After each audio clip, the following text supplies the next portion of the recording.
பகுதிகளிலும் நேற்றிரவு மற்றும் இன்று அதிகாலையும் மழை வீழ்ச்சி பதிவாகியுள்ளது. வானிலை தொடர்பான தகவல்களை அறிந்து கொள்வதற்காக வளிமண்டலவியல் திணைக்களத்தின் வானிலை அதிகாரி முகமது சாலிஹினுடன் நாம் ஸ்கைப்பினூடாக நேரடியாக இணைந்து கொள்கின்றோம். வணக்கம். வணக்கம். வளிமண்டலவியல் நிலைமை மழை பெய்வதற்கு உகந்ததாக காணப்படுகின்றது. தென்மேற்கு கரையோர பிராந்தியங்களில் குறிப்பாக காலை வேளையில் மழை பெய்யும். பிற்பகல் அல்லது மாலை வேளைகளில் கிழக்கு, ஊவா மற்றும் மத்திய மாகாணங்களின் சில இடங்களில் இடியுடன் கூடிய மழை பெய்யும். கடல் பிராந்தியங்களை பொறுத்தவரையில் புத்தளம் தொடக்கம் கொழும்பு காலி ஊடாக ஹம்பாந்தோட்டை வரையான கரையோரத்துக்கு அப்பாலுள்ள கடல் பிரதேசங்களில் சிறிதளவு மழை பெய்யும்.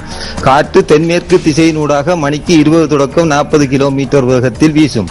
மாத்தறை தொடக்கம் பொத்தியில் ஊடாக அத்துடன் புத்தளம் தொடக்கம் மன்னார் காங்கசன்துறை ஊடாக முல்லைத்தீவு வரையான கரையோரத்துக்கு அப்பாலுள்ள கடல் பிரதேசங்களில் சில வேளைகளில் காற்றின் வேகம் 50 கிலோமீட்டராக உயர்வடையும் போது குறிப்பிட்ட கடல் பிரதேசங்கள் சற்று கொந்தளிப்பாக காணப்படும்.